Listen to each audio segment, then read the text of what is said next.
mbokk yi ñu ngi ànd ak yéen seen émission comme d'habitude di xibaar entretien ànd si ak Bassirou Gaye di responsable nekk si AFP si Touba Bass ñu fas yéene waxtaan ak lu bari si actualité dañ koy tàmbale wàllub Covid 19 deuxième vague bi gis nañu ni c'est très très meurtrière ñu gis ni sonal na les troisième âge ba sax la jeunesse mi ngi leen di sonal indi tamit yeneen manifestation yu xaw a compliqué tey jii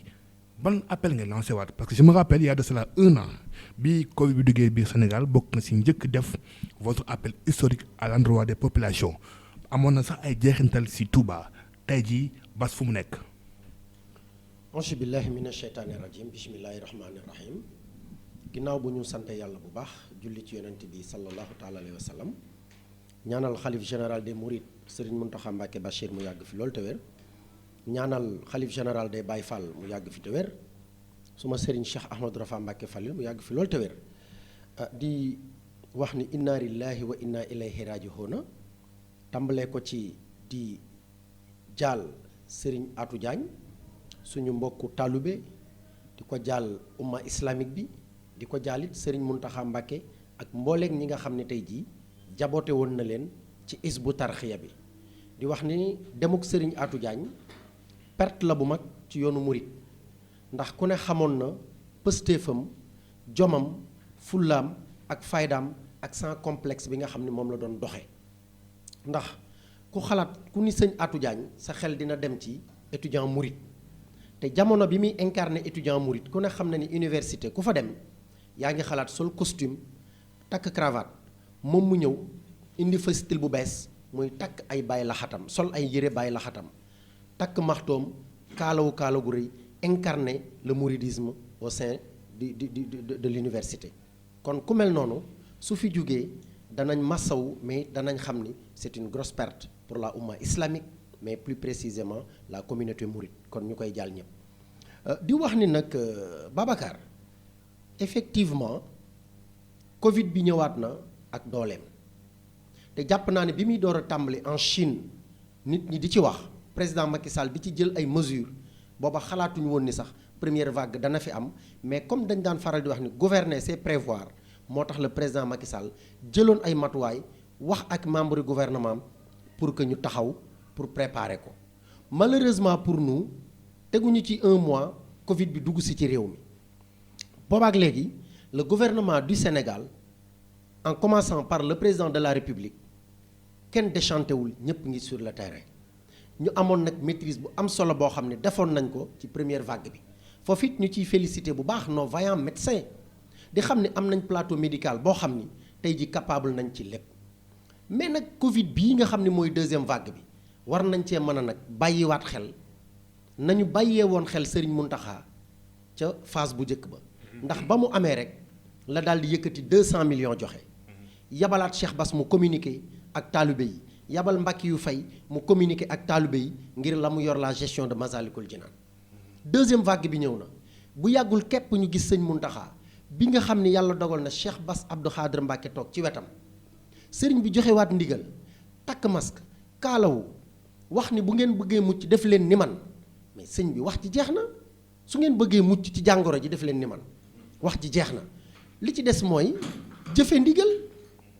takk masque raxasu moytu déplacement yu inutile yi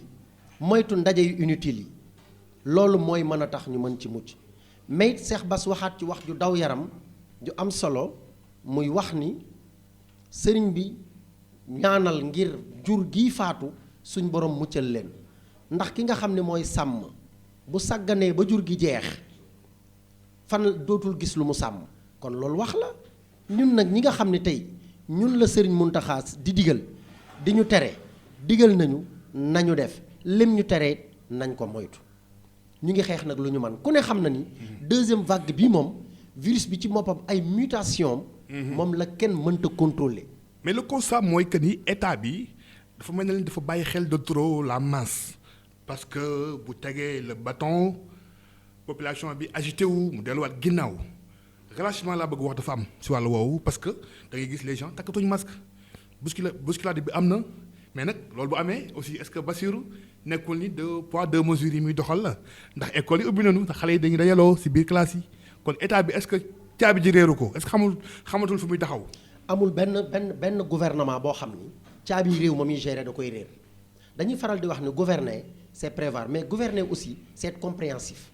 alors man li may wax foofu mooy il faut que tout un chacun ci vague bi kenn ku ci nekk convoquer ay responsabilités am face à cette pandémie là du caaginu dañ naan état bi mais l'état c'est vous c'est moi c'est eux bu ñu toogee ne kenn ku nekk naan état bi mais virus bi toogul di xaar naan état bi jëlal ay matuwaay déedéet le président de la république ak les membres de son gouvernement ak askan bi yëpp kenn ku ci nekk am na un rôle à jouer boo xam ni da nga ko war a def nit ñi ñoo war a respecter maanaam mesures yi nga xam ni moom lañ leen sant. avec des accompagnements comme en Europe boo xoolee ñoom sax dañuy def confinement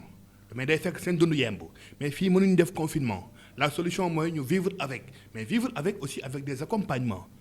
marché yi oto yi écoles yi parce que xale yi ñoo koy jëli ci kër yi di koy jox mag ñi aussi tamit kon état bi en est responsable en partie. du tout l'état n'est responsable de rien. li nga xam ne moom la état war a def ndax état bu fekkonte ni dafay jël ay dañ comme ni nga ko waxee day jël ay responsabilités kon virus du fi dugg parce que état bu sañoon benn état buy bëgg sa réew di am problème amul te lii non seulement jàngoro ji mais également aussi dafay mettre à terre notre économie nationale kon état bi bu sañoon lii du am mais bi mu amee ba pare mënu ci dara li mu bëgg mooy nit ñi respecter gestes barrières yi. te moytu ñi nga xam ni c'est des activistes purs et durs. mais attention l'État est le premier même à enfreindre ces règles ndax gis nañu ni Mansour Faye le ministre bi chargé wu des infrastructures et transports si je me trompe pas dem na di inaugurer ñu gis encore temps yële si ginnaaw un chanteur de renommée dem amal benn ndaje boo xamante ni ay kilifa ña nga fa woon. yooyu est-ce que nekkul ni askan yooyu lay gis moo tax muy topp ci li ko neex jàpp ni kat ñi di jiite ñoom ñoo deful li leen war. c'est vrai wax nga ni peut-être am na chanteur boo xam ni doon na organiser il est de renommée peut-être man gisuma seetaanuma ko xëy na mënuma wax ci débat boo mënuma débattre ci loo xam ni man suivre ma ko mais bu fekkente ni kooku da ko def te jàpp ni moom personnalité ressource la doon na koo xamante ni porteur de message la war a doon je pense que ni. kooku ku irresponsable la par rapport ak situation bi ni mu demee bi ci toppit comme li nga wax Mansour Faye nee nga dem na di inaugurer mbooloo daje fa mais saa boo gisee ay oto jiitle di def gyrophare bi di tàkk mais noo def am nit ñoo xam dañuy génn topp leen c'est vrai que yooyu yëpp c'est des manifestations. on peut pas être l'avocat du diable quand même bañ a def l'avocat du diable. je ne le défends même pas. s'il y a rassemblement aussi mën nañu respecter gestes barrières yi mais kenn santu leen ko te li wér te wóor mooy le président Macky Sall du digle mukk ak fii fi toll nit ñi di daje ay rassemblement. le prêcheur aussi Ahmed Khalifa Niass un ami du président amal benn mariage bu doomam ñu gis ni foofu y avait même du monde aussi tamit ñooñu doon ay kilifa bu ñuy salfañe yenn yi est-ce que tamit. moo tax ma ni kilifa yi kenn ku ci nekk yow yaay convoquer say responsabilités xam nga convoquer say responsabilités mooy lii kat tey jii bu ma génnee damaa war a communiquer pour mu taxaw kon même bu dee damay tëju sama biir kër it naa xalaat ni waruma nag te suba je serai comptable ci bu àggee fenn fi mais bu ma ko def xam nga Macky Sall mënul fu ne mu nekk fa mënul nit ku nekk. wala kër gu ne mu teg fa ab policier mënul nekk nit ñi ci boppam ñoo war a xalaat ni lii doonut luy kaf temps bi ñu koy muñ àndandoo ñun ñëpp respecter gestes barrières yi fexe ba jàngoro ji jóge fi jàpp naa ni moo war a gën a yomb di organiser ay manifestations. lan moo tax Sénégal nekkoon un exemple de la lutte contre le coronavirus en un temps donné mais léegi dans la sous-région nous sommes le 5e pays si je me trompe pas bi nga xamante ni fii la jàngoro ji ëppee même Mali maa ngi dégg seen ministre bi yor wàllu xeex coronavirus moom nee na feebar bi mi ngi dellu ginnaaw foofu noonu mi ngi dellu ginnaaw foofu tey jii wax na ko kon Sénégal ñu ngi traîner Bassirou. waaw mais loolu li koy waral mooy bi ñu demee ñun ba ci première vague bi. bi ñu ci nekkee xeex nañ ba benn instant. ay 2 cas ngay dégg ay 6 cas mais bu ñu demee ba deuxième vague bi ñëw c'est parce que relâchement moo am relâchement boobu nag moo dul woon yoon. mais le plus grand rassemblement bi ñu amal si mën naa wax ni Afrique si biir période pandémie bi mu gënoon tar Mali la amee woon bi ñuy dàq seen président ba. te gisoo fa yenn cas yi. baadu affaire bi dafa am du miracle wala nu mu demee noonu Bassirou. non mais xam nga Mali effectivement bi imam Dicko wootee. waaw ñu war fa jëlee le président Ibeka. je pense que ne rassemblement boobu moom musul am ci àdduna parce que c'était un peuple. te biir qui était debout. pandémie bi la woon bi mu gën a tar. alors mais loolu yëpp it bi mu amee aussi ndaw ñi ñoo ca ëppoon bu ko fàttee. ndaw ñi ñoo fa ëpp te ndaw ñi mën nañ nekk ay porteurs sains mën nañ ko bañ a wàllante. mais nag dañuy dellu ci kër yi. mais bu ñu delloo ci kër yi aussi peut-être que ba ñuy dugg ci kër yi def nañ seen i gestes barrière raxasu nañ préparé nañ seen bopp parce que un jeune wala ndaw bu conscient wee rek dina xam li mu war a mën a def mu baax ak li mu war a mën a def mu bon tey ndaw ñi ñoo war a organiser wu taxaw pour mën a xeex lii mu jóge fi ndax mag ñi comme ni nga ko waxee ci biir kër yi rek la ñuy toog ñun ñooy génn ñooy dem ñooy dikk su fekkee organiser wuñ ñun suñu bopp suñu comportement mais ñun ñooy gën a créer la propagation de cette maladie là. mais mbir mi xeex la te xam-xam moo koy xeex mais jàpp nga ni décision yi ñu jël nga xamante ni c'est impopulaire selon certains ay état d'urgence couvre-feu tàmmu ñaari dëkk xeex bi jàmmarloo bi te pourtant nit ñi bëccëg lañu gën a actif est-ce que tamit saa waay gars yi dund ay cuune Bassirou. kan moo ñan ñoo maanaam génne xalaatu nañu def état d'urgence de 21h nañu def couvre-feu de 21h à 6h du matin mais c'est des techniciens c'est des gens yoo nga xam ni c'est des cadres jàng am xam-xam ñu créer benn commission ñoom ñuy réfléchir ni ñu réfléchir càmbar ba xalaat ni de 21h à 5h du matin ou bien 6h du matin nañu def couvre-feu ñoom ñoo xam lan moo tax ñu xalaat loolu comme c'est des techniciens nag ñooñu gën a bëgg jàngoro ju jóge fi mais bu ñu ko defee buñ ci seetlu buñ ko jéem a gëstu ba mu ëpp ndax buñ ko gëstu ba mu ëpp mooy yóbbu suñu xel wala xalaatal leen ci loo xam ni ñoom ñooñu ko gën a maîtriser foofu liggéey cuune amu fi dañ leen a war a remercier parce que fa ñuy toog di namm seen xel ak le président de la république ak comité bi ni ñu ko séqal jàpp naa ne bu ñu sañoon affaire bi dafay jógee complètement ñu éradiquer ko mu jeex loolu laa ci gis lecture boobu laa am. voilà le choix maintenant des deux régions jàpp nga ni loolu tamit c'est rationnel c'est raisonnable. ces deux régions là Babacar mais ku ne gis na tey jii pandémie bi ni muy évoluer entre Dakar Thiès Kaolack mais même maintenant la région de Diourbel fait partie maintenant des régions les plus infectées te loolu lan moo ko waral parce que la ni ñu relâché moo doy waar donc buñ ne la région de Thiès ak la région de Dakar ñoom ñooy dëkk yi nga xam ne dañ leen instaurer un état d'urgence instaurer leen un couvre-feu mais c'est parce que ñoom la ñu jàpp ni propagation bi ni muy amee ci seen côté foofu la ëppate bu ñu ko maîtriser foofu peut-être dootul am évolution la contamination communautaire bi moom moo ñu sonal te loolu comme ñoom freiné nañ ko jàpp nañu bu ñu tëjee les deux régions parce que état d'urgence bi 12 jours la woon moment bi ñuy voté projet de loi bi pour mu lekk état de siège fekk na 12 jours yi mat promulgué wul woon loi bi yàlla dogal na promulgué nañ ko joxoon nañ entre-temps les gouverneurs et les préfets ay instructions pour que ñoom ñu mën a signewaat ay arrêté yoo xam ni day dem ba 8 jours kon jàpp naa ni loolu bu 8 jours yi jàllee président ak comité bi danañu xalaat nan la ñuy mën a def pour gën a bloquer la situation. voilà mais jàpp nga ni depuis que nu jël mesures yooyu am na jeexintal ci cas yi parce que dañuy gis les cas avoisinent entre 200 et 150 jusqu'à même 300. oui mu ngi yokk mais aussi nañ def la soustraction ak cas yi nga xam ni ngi wér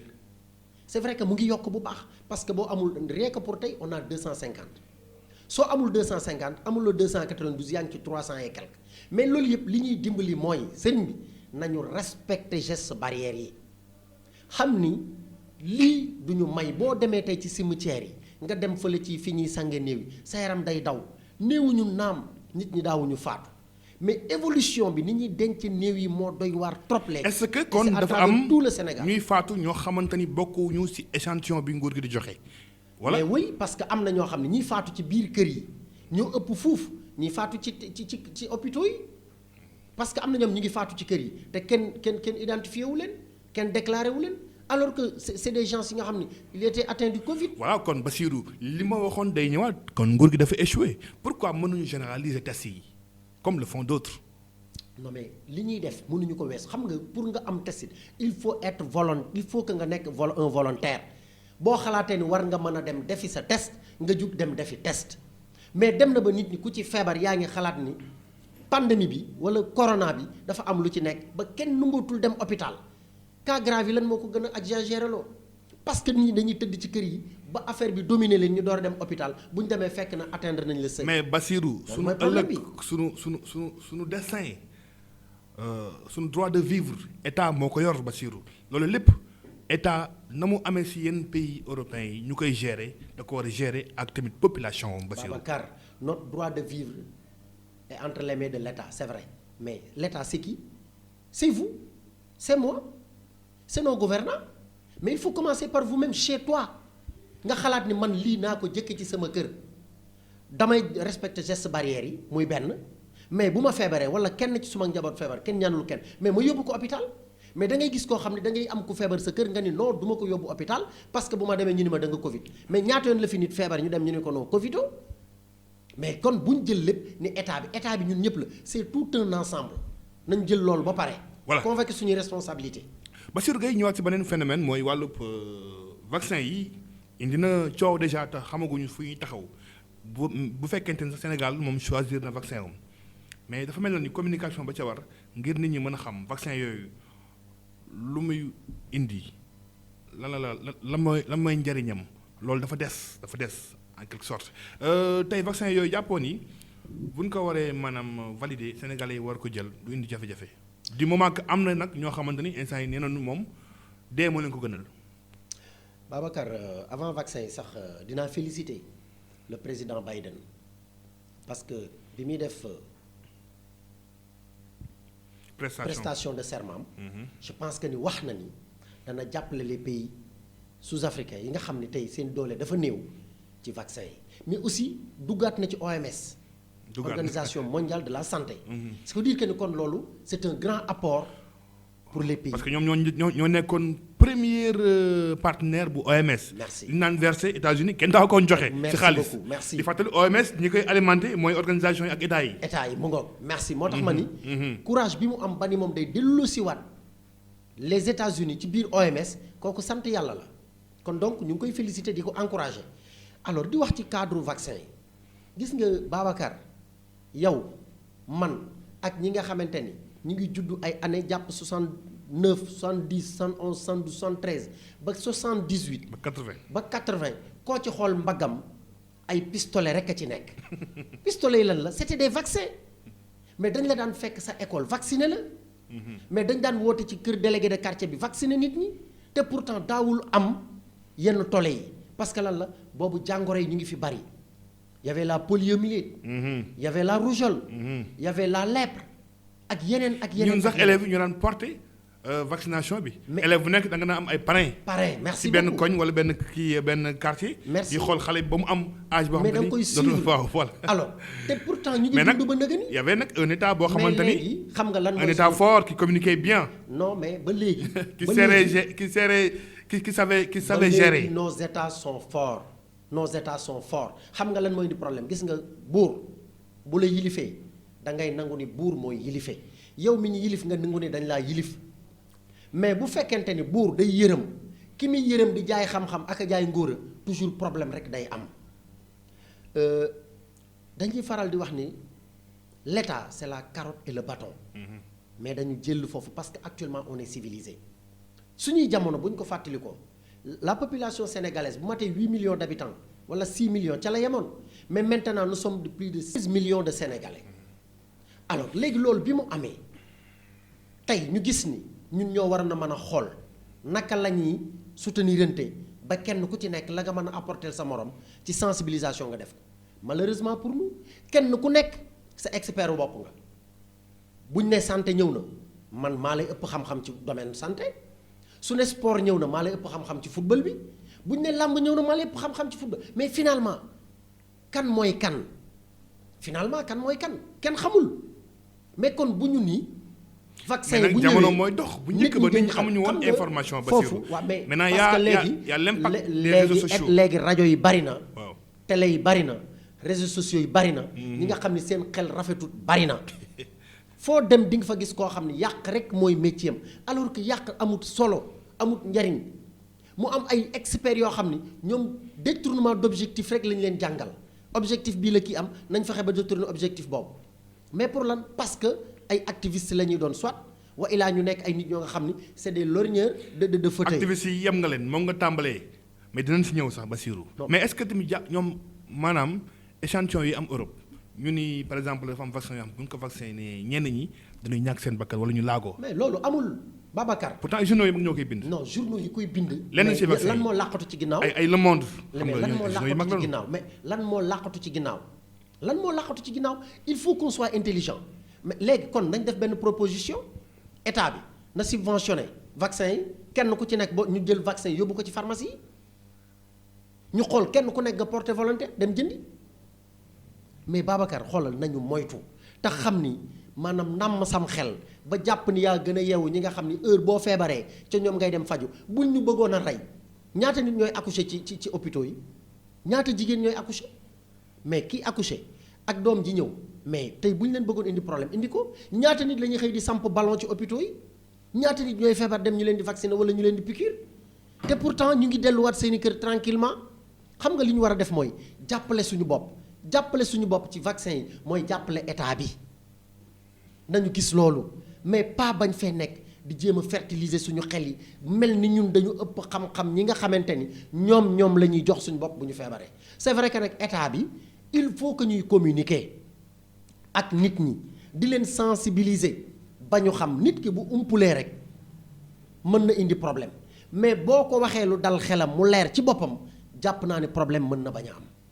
man lecture boobu laa ci am mais vaccin yi bu ñëwee li lay war a suuli buñ ko jàppee mukk affaire politique buñ ko jàppee affaire rey nit ñi buñ ko jàppee affaire deal nañ ko jàppee war a xeex benn jàngoro bu fi am ñu xeex jàngoro ji mu jóge fi mu dem ak jàmm ñu am jàmm kenn ku nekk mën a delluwaat say activité voilà Bassirou Gaye dañuy ñëw si beneen fànn bu am solo Bassirou Gaye quel est votre problème avec les activistes une deux nga attaqué leen et pourtant ñoom dañuy jouer benn équilibre ci vie sociale bi parce que li nëbbu ñoo koy wax le cas de Sey de Horizon Sans Frontières de Guy Marius Sagna de Xurum Xaa de Fadel Barro Y'en a marre mais bu dul woon ñoom tey lu bari dina nëbbu Bassirou quand même. non mais attends Babacar man awma problème ak activistes yi parce que ñoom ñu ngi ci seen rôle man maa ngi ci sama rôle ñoom dañuy activer ñun dañuy fexe bokk ci ñuy gouverner loolu mooy suñu liggéey gouverner nag du caaginu da ngay bañ a bàyyi xel ñépp mais gis nga kuy wax aussi te li ngay wax war a laal état war ngaa xool bu baax li ngay wax ndax état ay protocole rek la état ay accord la moom sëy la je n'ai rien contre lui je ne le connais même pas man xawma ko woon sax c'est pour la première fois ma dégg ko c'était pour la première fois ma dégg turam mais boo taxawee ni état du Sénégal ci wàllu mbëkk mi dañ leen a jox alal judul jeex ñu détourné ko mais attention mais tu exposes l'état du Sénégal parce que mais ëllëg keneen ku am lu mu war a mën a séq ak état bi ci ay financement ci ay accord mais danaan attention ñii saa yu wóoruñ seen dara jubut soo amee lu mel noonu mais demal nga wax ak ñi nga war a waxal nga laaj leen. Bassirou tëjë gi dafa bari xupp bi dafa bari. kenn en Amérique ci tëjee en Amérique policier dafa taxaw ni kii président sortant bi li nga wax amul te ba léegi mi ngi exercer wu fii nag moom da ngay wax benn affaire ñu war la indil ay preuve leeral la waxtaan ak yow si njëkk ak teraanga ñu jàppale ñu ràpp tëj la. non xam nga Babacar tëj moom kan mooy tëj kenn bëggul ku tëj kenn ñaanu ko yàlla ndax privation de liberté kenn bëggu ko mais kan mooy tëj mais c'est pas que ni le gouvernement mooy tëj mais y a des pouvoirs au Sénégal y a le pouvoir exécutif y a le pouvoir législatif y a le pouvoir judiciaire. Mais dafa am ay jurisprudence yu fi jaar Bassirou comme le cas de Sey on a dit que ni si solo mos a taxaw wax ni en fait li ñu fi liggéey lépp mu nekk Dakar doon ay bâtiment agent Sall. oui wax nañu ñun ni ministre yi ñëpp ay liggéeyeen wala boog li si ëpp. lu ko si fekk dara. mais kon boo xoolee jurisprudence boobu da ngay xam ni kon dafa am ñu ni yab. mais ak ñu ni yabul xam nga peut-être Moustapha Dembourou Sow taxaw fi saaga fi wax lu ko neex ba menacé de mort ñu ngi doxi soxlaam y avait aussi une dame boo xamante ni dañ koy exilé mu génn l'été du Fouta toog saaga toute une ethnie te pourtant yooyu am ñu ko fi def ñu jàpp leen ràpp tëj leen kon mel na ni kon en fait am na lu xew. non man li may wax. waaw dama koy wax pour l'intérêt de tout le monde. Alors ñoom ñi nga ma limal ñëpp kenn ku ci nekk la ngay wax yow miy toog di wax soo conscient wul ci li ngay wax ni mën na yàq je pense que ni war ngaa mën a xoolaat sa nekkin ci dëkk bi. Moustapha Cissé Lo ñu ngi koy massaw ci yi ko arrivé yëpp di ñaan yàlla mu wér ak jàmm ak salaam wax na y a les autorités étatiques qui sont là il a été convoqué ou non je sais pas mais jàpp naa ni loolu bàyyi wuñ ko noonu mu jàll la ca mujj nag peut-être moom am na nu mu wax. est-ce que la muy wax nekkul dëgg sax nag. non man mënuma xam ndax nekk na dëgg wala nekkul dëgg xam nga lu tax tabaxuma jënduma fa xawma ni ñoom loolu lañ mooy seen liggéey kon fa ma ca war a mën a yem mooy xool xam ni nit ñaa ngi tabax bu dee argent sale bu dul argent sale l'État est mieux placé que moi pour mën ko xam. Bassirou bu ñuy jàpp dinañ jàppi Ousmane Sonko nee na 95 milliards du moins le ancien directeur des impôts luubal porte plainte ñu classé dossier bi kooku dëggalaat boppam ni lii moo am. procureur woowu ko ba léegi. kon am na lu xew. non procureur non attends mën na ko woo ko mën na ko bañ a woo mën na ko woo te doo ko xam. parce que état yi dafa am nu muy fonctionner xam nga léegi nit ñi dañuy jàpp ni. Ousmane Sonko moom fu ñu ko woowee monsieur nag lu jug nit ki buñ ko woowee rek àdduna bépp ko war a xam non kenn non duñ fonctionner noonu am na ay preuve am déposé woon na plainte bi mujj nañ classé dossier bi sans suite mais il n'a qu'à déposer encore une autre plainte pour dire que ni pour brandir ses preuves bu boobaa mais opinion bi jugé mais jàpp naa ni la confiance que nous avons envers nos vaillants magistrats là. dara mënul tax ñu changé ko li ci des nag nañ déposé waat moom ñu xam ni déposé waat na su boobaa la ca yoon di décider ñu mën ko xam Sénégalais yëpp xam ko parce que du yoon nag alalu askan bi benn nit jël ko détourné ko nit jàpp ko flagrant délit ñu taxaw bëgg a lax ko mënul nekk si toutefois que loolu am automatiquement danañ xam lan moo ci nekk comme nee na am na numéro compte yi numéro virement yi mais il n'a qu'à aller brandir ça ou bien mu déposer une autre plainte su boobaa ñu juger et on verra. voilà dañuy ñëw si beneen fànn muy le cas Diary Sow étudiante bi réeroon ay fan ak nii kenn nelawul mais dafa bind lettre nii moom fi mu nekk mu ngi si jàmm ñu bare ñu ni am nañu déception Diary Sow tey noo koy analyser. oui mais loolu bu fekkee ni xam nga dañu wax rek ni son parrain tweetam wax na ni Diary bind na ko benn lettre. un ancien ministre quand même. mais buy wax source bu fiable la aussi. non mais il n'est pas un ancien ministre. c'est un ministre sax un ancien ministre de l'éducation laa bëgg wax. oui un ancien ministre de l'éducation nationale. oui. et un ministre en exercice. en exercice oui. alors wax na tweeté na quoi. mais man li may demandé mooy mu bañ a def sax tweet mu génn moom physiquement toog wax. du moom moo koy def quand même. parce que alors parce que affaires étrangères ñoo ngi fii. waaw mais bu boobaa moom. ak le ministre des affaires étrangères. madame le ministre des affaires étrangères Aïssata Tall Sall mais ñu toog ñu communiquer parce que Diary elle était l'ambassadrice du Sénégal ci école boobu bu ñu fàtte ne bi muy dem bourse lañ ko jox. elle percevait 430 000 par mois. selon Moïse Sarr ci li ñu bind laay wax mu leer. waaw Moïse Sarr. alors mais loolu su amee li ñu war a càmbar mooy quel virus a pu piquer Diary ba mu def lii meilleur élève. pendant 3 ans mais kooku tu n'es plus n'importe qui mais lan moo ko dal te ba nëgë ni aussi gisuñu ko teguñu ko bët dafa bind lettre rek envoyé mënaguñu xam ba nëgë ni lan moo xew mais dañ koy ñaanal yàlla mu nekk fa mu nekkit mu nekk ci jàmm ba génn. su génnee ba pare nag. ñu door a xam kenn ku nekk nan ngay waxee. non puisque nekkatul moom piste criminelle comme l'a dit la police française kon xel dal na. ñoom li ñu wax mooy fi mu nekk moo fa bàyyi boppam te en France c'est une législation boo amee 18 ans ñu la doon seet ba nga feeñ bu la neexee fa nga nekk kenn du la fa fekk yaa moom sa bopp. oui mais dama bu demee noonu ambassade bu Sénégal bi ne France na jël ay responsabilités parce que Diary elle est citoyenne sénégalaise c'est une citoyenne sénégalaise. kon mu am notre ambassadeur là war na mën a xool nu ñuy organiser woo ba maanaam tey jii. li voilé wu ci kanamu sénégalais yi nga xam ni ñëpp a doon ñaan ñëpp a ko doon ñaanal mais ñu dévoilé ñu xam ni Diary mu ngi tel endroit bu boobaa nag kenn ku ci nekk door a mën a def sa jugement mais man li ma gis mooy comme ba dëgg ni génnagul kenn gisagu ko mënagul ni mu ngi nii teg ko ci kanamu ambassadeur bi nekk France mënaguñ ci wax. Voilà. leneen lu ñu ci wax rek danañ gën a sonal famem mais aussi moom it danañ ko gën a sonal bu ñu fàtte ne aussi bien vrai que kii la mais xale la ba nëga ni expérience bi moo am solo rek mais xale la ba nëga ni kon critique yeeg insulte yeeg si réseaux yooyu yëpp sociaux mën na yi ñàkk parce que lu mu miti nañu xool li mu mën a apporter Sénégal demain on ne sait jamais li mu def moom peut-être regretté na ko lan moo tax mu def ko kenn xamagu ko mais nañ ko may dal parce que paraît-il que nag université boobu mu nekk c'est pas facile njàng mi metti na mën na craquer sonn mu retiré wu ndànk au moins pour se soulager libéré wu mais comme pour le moment nag kenn mënagul xam lan la nañu ko bàyyi ba yàlla génne ko ca fi mu nekk teg ko ci suñu kanam kenn ku nekk nag door a mën a def jugement ba moom aussi himself mu waxal boppam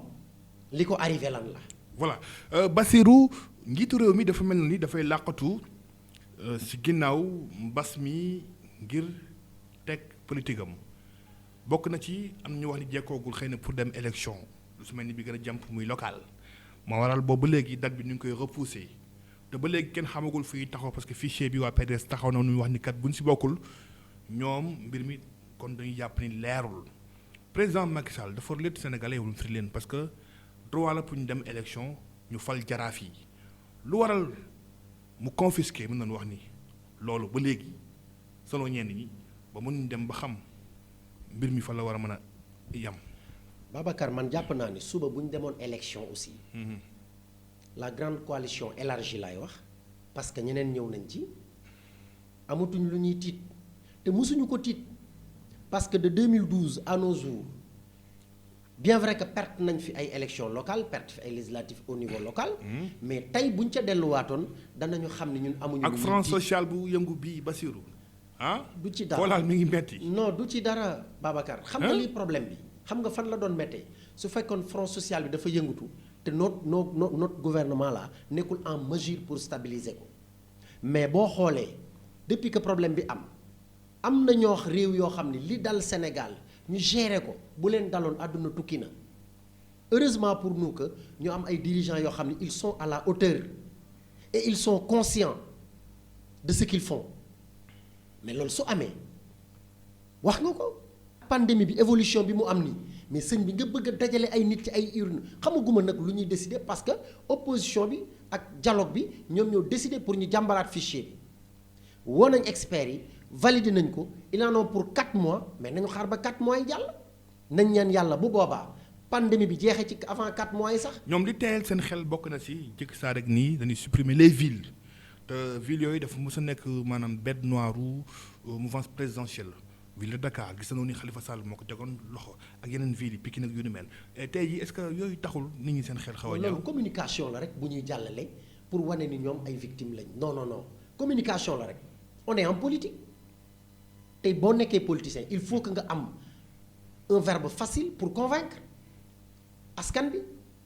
mais imaginez ville par exemple nga ni la ville de Dakar mais ressources yépp ci moom la nekk et au même moment la Médina Guédiawaye nga dem Pikine mais la ñuy gagné yépp dem ville de Dakar alors que amul retour ci ñoom mais tey bu fekkoon dañ ne tey ji Guédiawaye muy Rufisque muy bari tey Rufisque nga dem supposons la Sococim li muy versé ñu ni ko la yow gérer Rufisque ak usines ya fa nekk ak lépp nga dem Guédiawaye la même chose mais ca lay gën a baaxi que nga jël lépp dajale ko ci benn ci benn mairie et puis nañu xool ba ñuy def découpage boobu di créer loolu ay ville ay Thiès ay Dakar ak yooyu nañu xool ban contexte moo fi xewoon ci li ñu jot a am comme investigation mooy que ni moment boobu ay barons en politique ñoo seqoon ville yooyu ñu daan mbëkkante boobu demoon ba ñu doon xalaat ni est-ce que duñu ko def comme France ñu def ko ay ville baron bu nekk ñu dénk la benn ville pour que le parti socialiste mën a continuer gouvernance am te du am inquiétude du am souci mais bu ñu demee ba gis ni tey jii jamono boobu on était léegi c'est le contraire mu dem nag yéen ba ngeen défavorable aussi tamit. non amuñu lu ñuy tiit gis nga buñ ci delluwaatoon ville de Dakar dana dugg ci loxol coalition Benno Bokk Yaakaar kooku moom amatuñ ci li ñuy xalaat. jamono ji Bassirou loi bu ñu doon voté assemblée yëngal na fii réew mi am ñu jàpp ni day jox ay plein pouvoir njiitu réew mi ba muy buur di ba muy réew bu am démocratie du doxe noonu ba kenn sax jóg na nii loi boobu li ko untu bokk na si wàllub xëy na mbirum santé loi d'urgence sanitaire la ak lu ci mën di am mooy assemblée moom ña fa nekkoon ñaawul nañ ko ba le député Cheikh Abdou Mbacké Bara Dolly jóg sax ni moom dafay attaqué loi bu ni mel ba parti opposé wu ko ak lenn ci opposition bi jàppoo ni moom doon ku ñuy encouragé puisqu'il a le courage mën a sax xam ni lancu sénégalais yi. En fait Babacar c'est vrai état d'urgence sanitaire voté nañu loi bi à l'Assemblée nationale ak état de siège dama jàpp ni nit bu ñu ko dénkee muy gouverner moom war na mën a xool le bien-être des Sénégalais nan la ko mën a gérer parce que demain il rendra compte c'est lui qui va rendre compte heureusement nag il est entouré que de techniciens yoo xam ni réew mi lekk leen ñor y a le président Moustapha Niasse qui est à l'Assemblée nationale y a le président Idriss Seck qui est au Conseil économique social et environnemental mais y a également aussi madame Aminata Mbengue Ndiaye au HCCT dama jàpp ni loolu yëpp waxtaane nañu ko ba gis ni lii buñ ko defee bokk na ci lii gën a tax ñoom gestion réew mi gën a ñoŋ mais defuñu ko ci tâtonnement defuñu ko ci làq seen bopp bi ñu gañee élection ak léegi ci 2 ans la toll 2019 lañ dem élection nous sommes en 2021 kon diggante bi amuñu lu ñu fiy tiit te nag dañu am une victoire large la ñu gañee kon amuñu lu ñuy tiit bay jéem a seet nu ñuy làq ak lu ñu dul làq nit nag bu fekkee da nga bokk ci parti politique da ngay waxtaan ak sa waa parti. mais dafay reflété wu si alors ëllëg. boo demee nag ba ni da ngay attaquer une loi votée par une majorité à l'Assemblée nationale yow amuloo sax signature yu war a mën a permettre sa pétition bi nga bëggoon a def pour attaquer loi bi dama jàpp ni war ngaa mën a xool bala ngay wax li ngay wax te it ñuy féliciter bu baax le courage du président Moustapha Niasse toujours on doit se poser la question une assemblée nationale de 2012 à nos jours sans Moustapha Niasse mais réew mi nan la doon mel parce que l'assemblée nationale c'est le Sénégal en miniature kon bu fa taxawee dëggal fa boppam wane ni nii la ñuy yore réew mi ña fa nekk dañoo war a jàng ci moom mais askan bi dañu war a jàng ci président Moustapha Niasse di ko féliciter parce que y a pas longtemps Alioune Tine bu Africa Jom Center mais dafa taxaw ci plateau télévision wax ni en 2012 bu ñu lakkul assemblée nationale c'est grâce au président Moustapha Niasse parce que bi ñu waree attaquer moom moo ni tout sauf assemblée nationale patrimoine la ñun ñoo ko moom taxaw défendre lool te pourtant moment boobu mu ngi taxaw ci côté bi di xeex pour que jalgati bañ a am ci réew mi loolu ku mel noonu bu ñu ko amee ci sur une assemblée nationale de 2012 à nos jours dañ ko war a féliciter war ko encourager war ko ñaanal. xam ne foofu kenn du fa voter loi bu méngoowul ak lu war a mën a dox ci réew mi. ba tey tamit si mbas mi ba tey tamit Bassirou si mbas mi laal na secteur bi yor wàllub tourisme ñu gis ni mbir mi taxaw na te dafay am jeexintal ci koom bi sa ministre. wala boog sax ma ne ministre Alioune Sarr parce que je rappelle que moom mi ngi AFP moo tax ma wax loolu ban taxawaay la ci am est-ce que réussir na politique am. waaw dañu koy féliciter nag bu baax moom ndax ku ne gis na ni bi pandémie bi taxawee ak léegi bi muy démarrer aéroport la premier cas bi jaar par la suite le président convoqué une rencontre au palais bi ñëpp dajee ñu jël ay mesures yi bokkoon na ci tëj frontière aérienne terrestre ak yëpp bii loolu amee moom aussi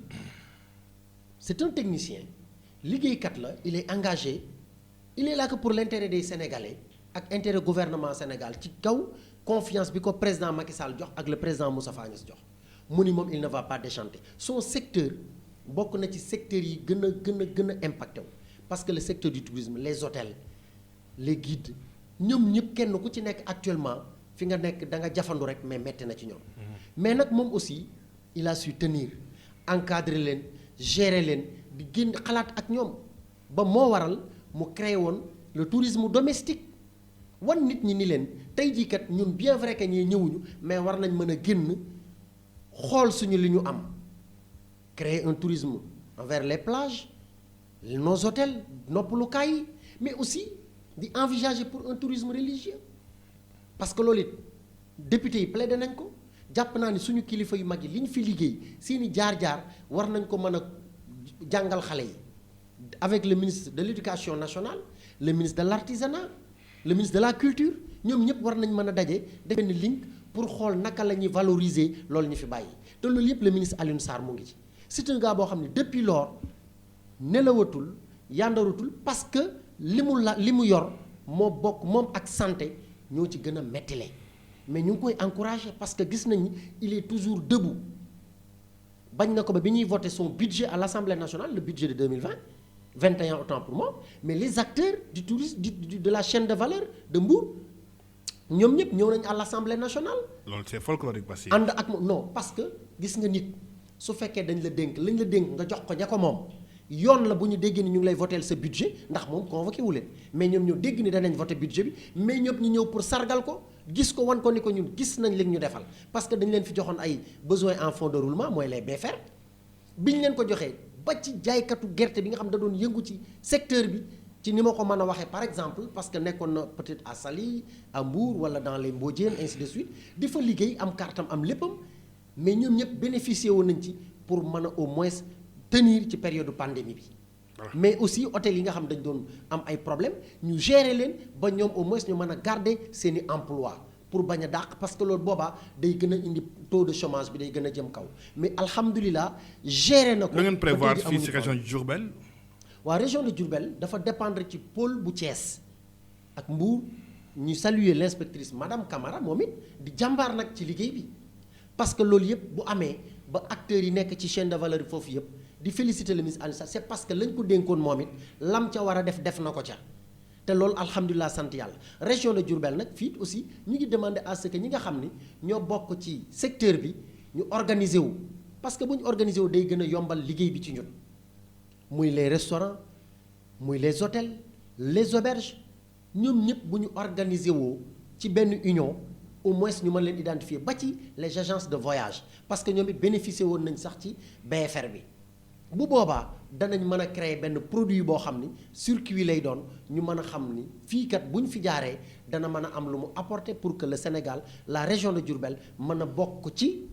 région phare yi nga xam ni dañuy def seen wàllu rôle ci wàllu tourisme am nga aspect boo fàtte waaw tourisme religieux boo waaw mooy ci tourisme religieux bi. déet spécifiquement lu ngeen prévoir pour tourisme religieux au lieu que ngeen ni kii ñoom ngeen soqal leen maanaam seen nekk gën a dox. waaw mais mu nekk benn innovation boo xam ne su fi am. waaw loolu il faut que xam nga organiser guñ ko le tourisme religieux dafa nekk en phase pour ñu taxawal ko. pour mën a xool tey ji muy Touba muy Kaolack muy Tivaouane muy Ndiassane ba ci église bi Popenguine ak yëpp. këri diine yëpp a Ndiassane Laayeen ni tout ñëpp ñu xool ñoom lan la ñu am comme patrimoine buñ ko xamee ba pare ca lañ leen bu ñu leen organiser danañu mën a xam fan la ñuy teg suñu tànk pour que lu mel ni bu amatee ñu mën a xam nan lañ leen di accompagner mais guide yi nga xam ne ñoo nekk fii à Touba mais am na ci ñu bénéficier wu ci BFR bi parce que loolu rek lañ ci mën. nekk ci jumaa ji wala. waaw ci jumaa ji am na ci hôtel ak agence de voyage yoo xam ni jot nañ ci fonds de roulement bi jot nañ ci BFR bi ay hôtel fii ay auberge ay restaurant ñoom ñëpp financé nañ leen. très bien Bassirou bu ñu ñëwee si fànnu local dañuy ñëw si lu aju si wàllub sëriñ daara bi ñu fi jàppoon Diourbel ñu ko ràpp tëj ko ñaari at ak 15 jours ñaari at sursis ak 15 jours ferme yooyu day faral di am si région bi ay xale yu ñuy chaîné xale yu ñuy torturer selon la loi mu indi ay coow te dëkk bi ku xam ni ku ko dégg xam ni dëkku diine la loolu dafay yàgg maanaam jël xale di koy tarbiya toj xolam ak yu ni mel tey nu ñuy jéem a fexe ba situation boobu mën na ñàkk confiance am si diggante mën naa wax acteurs religieux yi ak état. waaw loolu Babacar ñu ngi masaw bu baax sëriñ daara bi ko masaw parce que xale bi tax loolu dal ko da doon def ci moom xam-xam ndax ku jàngul école française yaa ngi jàng daara alxuraan kon bu yàlla dogalee mu doon def ci moom xam-xam ba loolu dal ko duñ mën a def lu dul masawu ko alors di wax ni nag dialogue dafa war a am waxtaan dafa war a am tey jii sëriñ daara yépp bu ñu dajaloo woon organisé wu peut-être am na sax quoi parce que bu dee fii ci région de Diourbel bi xawma ak département de Mbacké bi rabita bi ñu ngi ko fiy dégg tey ñoom war nañ mën a toog di waxtaan ak magistrats yi nga xam ñoom ñooy yor suñu tribunaux yi bu ñu dee def ay échange kenn ku ci nekk la war nga xam ko ca li war ci sa diggante ak sa morom jàpp naa ni problème yu mel nii dootu fi mu bëri ndax ku ne xam na ni daara yàgg na ak jéng ndax kilifa yu mag yu ci bëri nga leen di dégg jaar nañ ci daara ñu jéng leen mais jénguñu nit pour torturer ko jénguñu nit it pour métital ko peut-être dañ ko jéng pour mu toog jàng ndax xale li indi jéng mooy ngay daw te imagineel Babacar ñu dénk la nit nga sàggan ba mu daw dara dal ko su boobaa problème rek la lay jural mais aussi loolu it parents yi aussi dañ ci am wàll ndax joxe sa doom jox ko benn sëriñ daara dem toog dëkk ba doo fa jaar doo ko lijjanti doo xam ci nu mu nekkee loolu aussi jàpp naa ni bokk na ci liy indi li tax xale yi daw mais bu fekkee da nga joxe sa doom chaque 1 mois wala chaque 15 jours nga sol sa dàll ñëw fekk ko fi muy jànge waxtaan ak moom dalal xelam xamal ko ni ko lii kat boo lii mën la mën a jural ci a njariñ ëllëg buñ ko doon def xale yi duñu daw te dinañ mën a toog mais sëriñ daara bi moom ñu ngi koy massawu di wax ne rek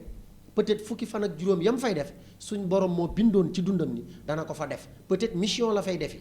nañ ko ñaanal rek buy génn ak jàmm ak salaam.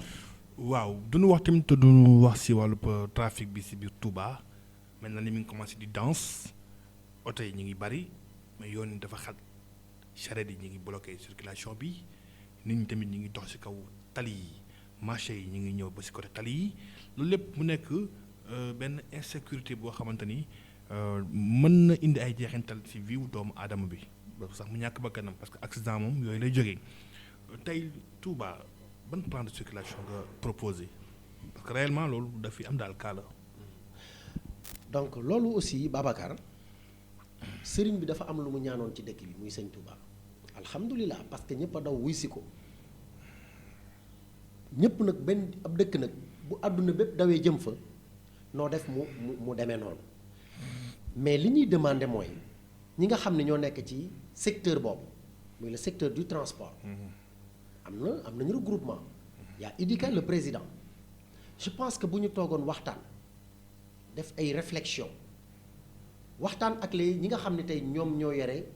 wàllu liggéey bi ñu nekk ñoom mooy ak le ministre du transport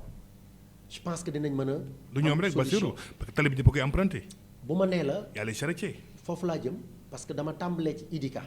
parce que am na Idika. Idika bu ñu ko waxee rek automatiquement xel yëpp day dem ci transport en commun yi interurbain yi interurbain yi mais aussi y a les Mbacké Touba am nañu regroupement y a les garages de taxi clando am nañu regroupement mais aussi les charretiers yi nga xam ne tey jii ñoom presque mën naa ni ñoom ñoo ëpp doole ci Touba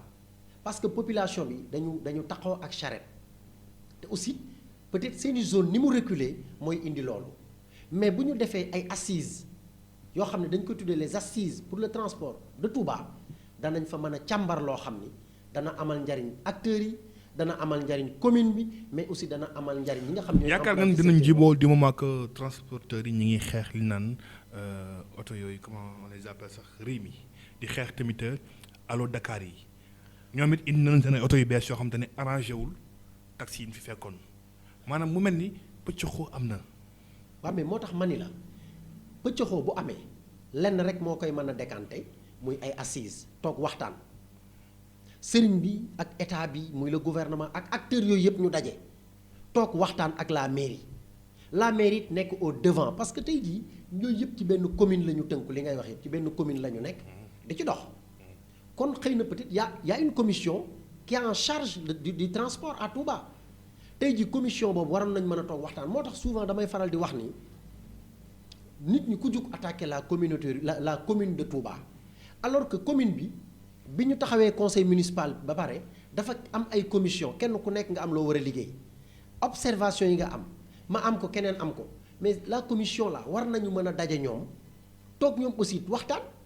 seeti secteur yooyu ku ci nekk acteurs yi nga xam ne ñoo gérer Mbacké Touba yi ñi gérer Rimi ñi gérer Ila Touba yi mais aussi ñi gérer gare routière bu mag bi muy garage yu Dakar bu garage yu Touba bi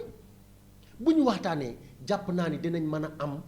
benn plan de circulation boo xam ni dana normal te problème du am. da nga ubbi benn brèche bu am solo commune de Touba voté seen budget ñu teg leen ci pour ñu mën a yembal nekkinu askan wi du jour au jour mais dafa mel na ni nit ñi dañoo plébiscité wu du moment que nee nañu gisaguñ seen bopp si seen liggéey par rapport à Dakar ou aux autres communes dañuy gis ni seen liggéey di am visibilité foofu nag gars yi ñu ngi fay les taxes ak yu ni mel quel est le problème de Touba entre la commune et sa population. non gis nga dama lay wax ni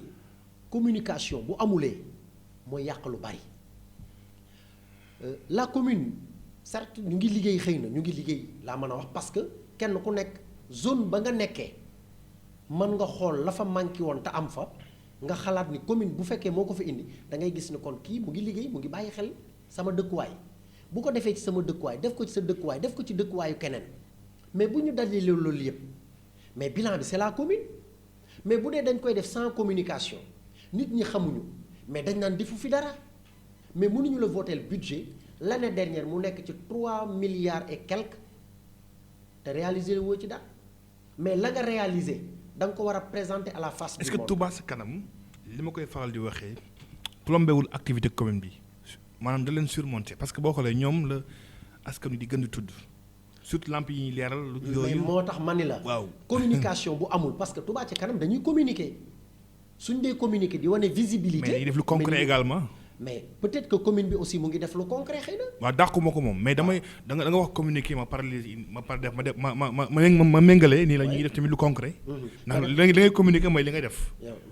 voilà commune bi tamit am na benn pôle de communication. mais voilà moo tax ma ni la dafa bari ay côté boo xam ni fayit dafa am dafa am partie boo xam ni fayit dafa am. parce que bu fekkonte ni tey jii chaque commission. li nga xam ni def nañ ko. ci sa commission. yow nga génn communiquer ak askan bi ci loolu yaakaar naa ñoom ñëpp danañ xam ni yaa ngi liggéey mais bu fekkee da ngay def te li ngay def amul visibilité parce que communiquer woo mais nit ñi dañ naan defoo dara. les priorités à Touba bokk na si nga feebar faju nee nañu commune bi am na lu mu si réaliser si ay postes de santé yu ni mel bokk na si sànq tamit trafic bi ñu doon wax bokk na si également sécurité point boobu moom dafa des à Touba li koy waral bokk na si démographie bi waaye tamit géographie Touba. urbanisation bi ndax ba léegi mën naa wax ni plan directeur Touba amagu ko tey jii loolu est-ce que jotul une ville qui s'agrandit de jour en jour. loolu yëpp Babacar dafa laaj rek ay waxtaan. réflexion la acteurs yi ko séq muy maanaam sëriñ bi les populations la commune ak l'État ñoo mën a taxaw waxtaane lépp ba teg ko ci axe parce que sëriñ bi. amut lu ko gën a ñor dëkkam bi mel ni Makka mel ni Médinatul Munawwara mais état aussi amut lu gën a ñor ci ñi mu yilif ñépp kenn ku ci nekk sa bien-être sa sécurité sa éducation sa santé mu gérer ko ba li nga ci doon xaar ci moom nga gis ko mais bu fekkee ñun ñooñu ñëpp dajewuñu toog waxtaan day indi tuuti ay jafe-jafe alors ci côté santé bi ngay wax effectivement la commune man ak les partis alliés yi nga xam ne man maay seen coordonnateur mais rencontré nañ le maire il nous a fait une présentation de ses réalisations dañu waroon a continuer def ab tournée pour xool foofu yépp malheureusement jàngoro jeeg jafe-jafe yi ak it temps bi mayuñu ko moo tax jotuñu ko woon def mais fekkoon na mu nekk suñ programme bi ci topp côté sécuritaire tey jii nan lañ mën a sécuriser dëkk bi mooy am ay éléments yu doy ci wàllu sécurité mais bu ñu amee éléments yu doy ci wàllu sécurité ba pare ñu bàyyi sécurité bi def liggéeyam mais bu fekkee dañ koy am ba pare bu ñu ramassé population bi jóg yuuxu ne ñu ngi ñuy ramasse ñu ngi ñuy rey ñu ngi ñuy dóor intervention yi bari suñu toogee agression yi bari bi ñu fi tàmbalee di toj di dajj di agressé mais bi le directeur de la police ñëwee wax ak sëriñ bi Cheikh Bass ñu waxtaan ba déggoo mais fan yooyu bi ñu defee li ñu def mais ku ne gis na résultat yi ma am ñu ngi profité ci antenne bi di féliciter le commissaire Bassirou Sarr ndax bari ki dem gis nañ mu def son bilan il a fait un bilan excellent loolu ñu ko ciy féliciter alors que xoolal une ville comme Touba ñu ni la police centrale la am la police de Guy Mbind la police de Ndamatou ak la compagnie de gendarmerie ak gendarmerie bu Touba ak bu Belel ci fu ñu naan deuxième ville du Sénégal nga xam ne kon ñoom ñi fi nekk ay jàmbaar lañ mais li ci des mooy bu ñu renforcer woon aussi le personnel renforcer la logistique ba pare ñu bàyyi leen ñu liggéey ca la doon gëne il faut que ñu renforcer leen le personnel renforcer la logistique. Très bien. Parce que logistique bi daf leen di poser problème toujours ñoom mënuñu ko wax mais ñun xam nañ ci dara parce que dañ leen di fréquenter di xam li ñuy daj. voilà merci beaucoup émission bi nag jeex na bu amul looy dolli ñu bàyyi la nga tàggoog mbokk internet yi. waaw xanaa Babacar di sant bu baax alors di la ñaanal aussi encore une fois de plus ce site bi dem ba nekk ay chaîne de télévision ndax gis nañu ni liggéey bi li nga ci war a def yaa ngi ko ciy def di ko sellal di ko teg ci yoon te aussi da ngay xool li amal askan bi njariñ toujours nga di ci interpeller nit ñi alors di profiter ci occasion bi aussi di souhaiter nos meilleurs vœux de bonne et heureuse année aux internautes de Xibaar 24 mais également aussi à tout le monde ñaan yàlla nag